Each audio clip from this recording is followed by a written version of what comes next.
Hello students, welcome to आव्या classes. प्यारे बच्चों, आव्या क्लासेस में आपका बहुत बहुत बहुत स्वागत है। इस वीडियो में हम लोग क्या क्या देखने वाले हैं। इस वीडियो में हम लोग देखेंगे एग्जाम्पल नंबर 4.2।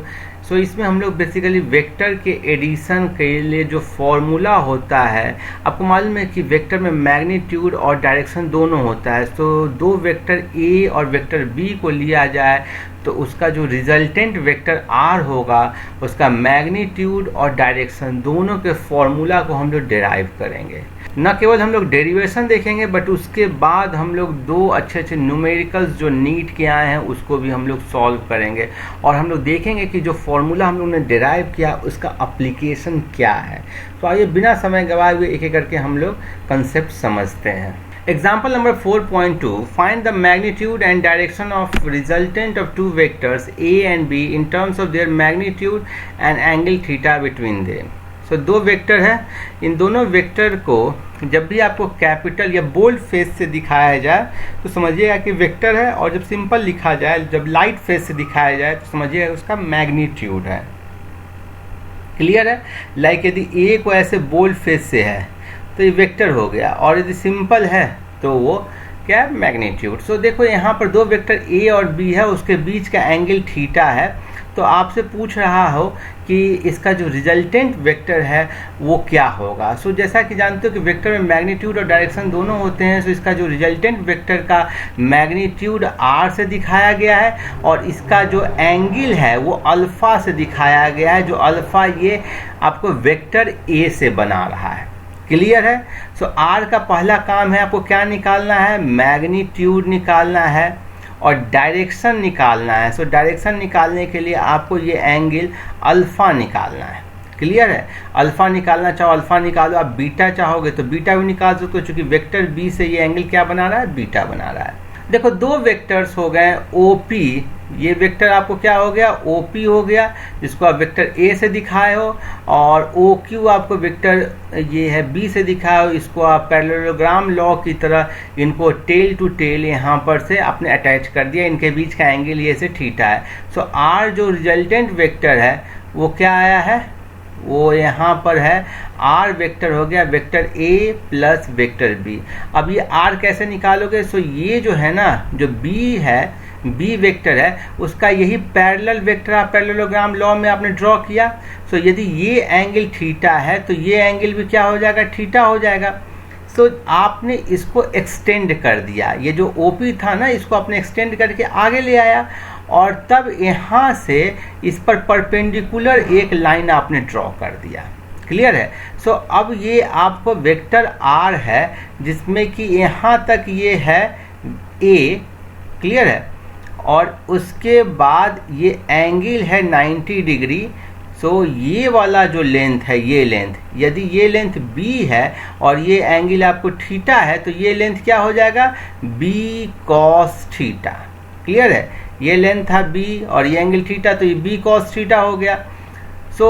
ये जो नीचे का जो बेस है इसका ये टोटल कितना हो जाएगा, a plus b cos theta, और ये जो है परपेंडिकुलर, ठीक है, ये जो लेंथ हो गया ये कितना हो जाएगा, यदि ये b cos थीटा है तो ये लेंथ होगा b sin थीटा। r आपको पाइथागोरस थ्योरम से होगा r is equal to square root a plus b cos theta का whole square plus b sin theta का होल स्क्वायर। क्लियर है? अब इसी को हमको सॉल्व कर देना है। इसको मैं सॉल्व करूंगा तो square root a square plus B square cos square theta plus 2ab cos theta plus B square sine square theta.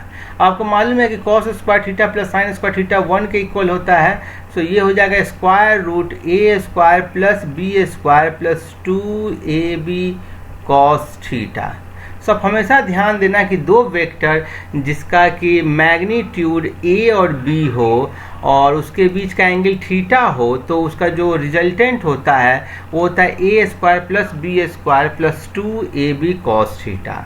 अब मुझे क्या निकालना है, एंगल निकालना है। एंगल निकालने से पहले मैं इन सबको इरेज कर देता हूँ, फिर से आपको समझाता हूँ। अब हम लोग इसमें एंगल निकालते हैं। देखो एंगल कैसे निकालोगे, यही एंगल आपको अल्फा निकालना है।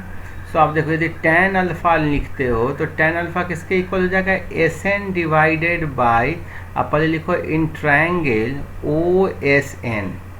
ट्रायंगल OSN में देखोगे तो tan अल्फा हो जाएगा SN डिवाइडेड बाय ON, ठीक है, ये डिवाइडेड बाय ये पूरा लाइन। तो ये हो जाएगा आपको tan alpha is equal to, SN का वैल्यू कितना है, ये यदि B है, ये एंगल थीटा है, तो ये हो जाता है B साइन थीटा। सो ये हो जाएगा B साइन थीटा, और ON कितना हो जाएगा, A ये हो गया और ये हो गया B cos theta. So A plus B cos theta. So आपको ध्यान देना है, यही फॉर्मूला है, tan alpha is equal to B sine theta divided by A plus B cos theta. और ये जो मैग्नीट्यूड का जो फॉर्मूला निकाले हो ना आप, R square is equal to A square plus B square plus 2ab cos theta है, और इसमें कॉस का टर्म है एक, सो इसको हम लोग बोलते हैं लॉ ऑफ कोसाइन। क्या बोलते हैं, लॉ ऑफ कोसाइन, ठीक है, जो कि कॉस का यहाँ पर टर्म है। और ये आप फॉर्मूला ध्यान रखना, इसका बहुत जगह काम आने वाला है। सो इसके अलावा एक और बहुत ही इम्पॉर्टेंट फॉर्मूला है, उसको हम लोग देखते हैं, वो लॉ ऑफ साइन है, ठीक है। सो हम लोग देखते हैं उसको।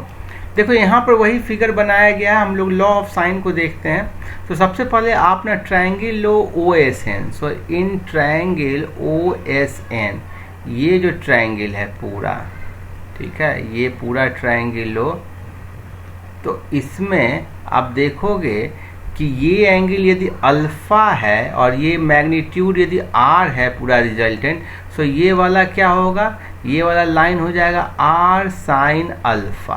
क्लियर है, बिकॉज आपको मालूम है कि कोई यदि R हो और ये ट्रायंगल ले लोगे, ये एंगल आपको अल्फा होगा, तो ये होता है R साइन अल्फा और ये होता है R कॉस अल्फा। सो आप निकाल दिया SN is equal to R sine alpha. और सिमिलरली आप यदि ट्रायंगल ले लो SNP, सो SNP ट्रायंगल ले लोगे, तो ये चूंकि B है, ठीक है, और ये थीटा एंगल बना रहा है, देखो ये आपको क्या है, ये आपको B है और ये एंगल थीटा है, तो ये कितना हो जाएगा, SN फिर से हो जाएगा B sine theta. So clearly ये R साइन अल्फा आ गया और फिर से SN आप देख लिए तो B साइन थीटा हो गया। सो यहाँ से हो गया R sine alpha is equal to B sine theta और R by sine theta is equal to B by sine alpha. So आप हमेशा ध्यान रखो, मैं यहाँ पर ट्रायंगल फिर से बना देता हूँ, ठीक है। सो ये B है, ये आपको एंगल जो है, ये आपको एंगल थीटा था, ठीक है, और ये एंगल है बीटा, ये एंगल है अल्फा, ये है R, ये है B। सो B के नीचे में सामने वाला एंगल, B के नीचे में सामने वाला एंगल और R के नीचे में आएगा ये वाला एंगल। यदि 180 माइनस थीटा बोलोगे तो साइन 180 माइनस थीटा आपको साइन थीटा के इक्वल होता है। क्लियर है। सो हालांकि ये एंगल वाला थीटा है। तो ये आपको हो गया पहला। अब सेकंड आप देखो कि ये ट्रायंगल ले लो, ये वाला जो ट्रायंगल मैं ड्रॉ कर रहा हूँ, ये ट्रायंगल मीन्स कि PMS ट्रायंगल लोगे तो कितना हो जाएगा, देखो उसके लिए पहले आप PM का वैल्यू निकालो। सो PM का वैल्यू निकालोगे तो ये कितना हो जाएगा, ये बीटा है और ये आपको हो गया B हो गया hypotenuse. So PM is equal to B sine beta, ठीक है, B साइन बीटा हो गया। और यदि आप ये वाला ट्रायंगल लोगे PMO, so in triangle PMO तो कितना हो जाएगा, फिर से PM हो जाएगा आपको। इसमें हाइपोटेन्यूस क्या है, इसमें ये है OP है जो कि वेक्टर A है। सो A साइन अल्फा। क्लियर है, बिकॉज यदि ये ट्रायंगल लोगे तो ये वाला लेंथ हो जाएगा A कॉस अल्फा और ये वाला लेंथ हो जाएगा A साइन अल्फा। सो यहाँ से फिर से आप एक नया टर्म लिख सकते हो, इन दोनों को PM को इक्वल करके A sine alpha is equal to B sine beta और यहाँ से हो जाएगा by sine beta is equal to B by sine alpha. और इन दोनों को जब इक्वेट कर दोगे ना, देख रहे हो बी बाई साइन अल्फ़ा दोनों में है, सो ये हो जाएगा R by sine theta is equal to B by sine alpha is equal to A by sine beta. यही आपको क्या है, सब में चूंकि साइन है तो बोल दिए आप लॉ ऑफ साइन। ठीक है, पिछला वाला था जो मैग्नीट्यूड का था लॉ ऑफ कोसाइन, ये हो गया लॉ ऑफ साइन। सो मैं फिर से फिगर एक बार बना करके आपको अच्छे से दिखा देता हूँ ताकि आपको हमेशा याद रहे ये चीज़। ठीक है, सो ये रहता है ऐसे। ठीक है, ये हो गया ए, ये हो गया बी, ये हो गया रिजल्टेंट। रिजल्टेंट ये बी था तो ये वाला भी बी है। सो टोटल एंगल यदि थीटा है, ये एंगल अल्फा है और ये एंगल बीटा है। So law of sine clear बोलता है कि कोई साइड लो और उसके नीचे में साइन ऑफ एंगल ले लो। सो ये साइड यदि आप ये वाला ट्रायंगल कंसीडर करते हो, क्लियर है, सो इसमें आर के नीचे कौन सा एंगल है, ये एंगल है। सो आर डिवाइडेड बाई साइन, और ये एंगल यदि थीटा था तो ये एंगल कितना होगा 180 minus theta. So R by 180 minus theta. देखो ये ट्रिग्नोमेट्री का आपको रूल है और बहुत कॉमन रूल है। बीटा के सामने साइड कौन है, ये वाला है, ये है ए बाई साइन बीटा। और वैसे ही आप देखो कि ये एंगल अल्फा है तो इसके सामने वाला कौन है, बी है। सो बी बाई साइन अल्फा। सो ये 180 माइनस थीटा आपको थीटा के इक्वल होता है। सो आर साइन थीटा, चूंकि आप देखो साइन आपको 180 माइनस थीटा किस क्वाड्रेंट में होगा, ये क्वाड्रेंट में, और साइन फर्स्ट क्वाड्रेंट और सेकंड क्वाड्रेंट में पॉजिटिव होता है। तो sine 180 minus theta sine theta is equal to A by sine beta is equal to B by sine alpha. So यही आपको है लॉ ऑफ साइन। और आपको मैग्नीट्यूड निकालने का फॉर्मूला लॉ ऑफ कोसाइन है, ये क्या होता है a square plus B square plus 2ab cos theta. और एक एंगल निकालने का फॉर्मूला जैसे अल्फा एंगल है तो tan अल्फा हुआ b sine theta divided by a plus b cos theta. So ये तीन फॉर्मूला आप याद रखिए। इन तीन फॉर्मूला के सहारे आपको बहुत सारे प्रॉब्लम सॉल्व होने वाले हैं। सो किसी भी तरह का कोई भी डाउट होने से मुझसे आप पूछिए। अब हम लोग नीट के जो दो प्रॉब्लम है उसको फटाक से देख लेते हैं। देखो ये प्रॉब्लम बोल रहा है कि the vectors a and b are such that magnitude of a plus B is equal to magnitude of a minus b, then the angle between these two vectors is. So देखो इन दोनों का magnitude of a plus B is equal to magnitude of a minus b, और इसको आप यदि करोगे magnitude निकालोगे तो कैसे, मान लो कि इसके बीच का एंगल थीटा है। So a square plus B square is equal plus 2ab cos theta और plus is equal to square root a square plus minus b का whole square plus 2a minus b cos theta. So अब इसको square करके add कर दो तो ये हो जाएगा a square plus B square plus 2ab cos theta is equal to A square plus B square minus 2ab cos theta. So ये कैंसिल हो गया और यहाँ से आ जाएगा 4ab cos theta is equal to 0 और cos theta is equal to 0। अब cos कितने एंगल के लिए 0 होता है, सबको मालूम है कि cos 90 होता है 0 के इक्वल। तो थीटा हो गया आपको 90 डिग्री।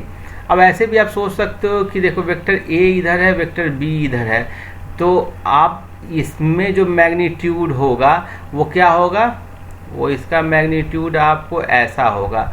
वैसे ही आप a इधर ले लो और b नीचे ले लो, माइनस b हो जाएगा, तब भी मैग्नीट्यूड क्या होगा, इतना ही के इक्वल होगा। मीन्स कि b की जगह माइनस b लोगे तो एंगल जब 90 डिग्री रहेगा तभी कोई अंतर नहीं आएगा। क्लियर है।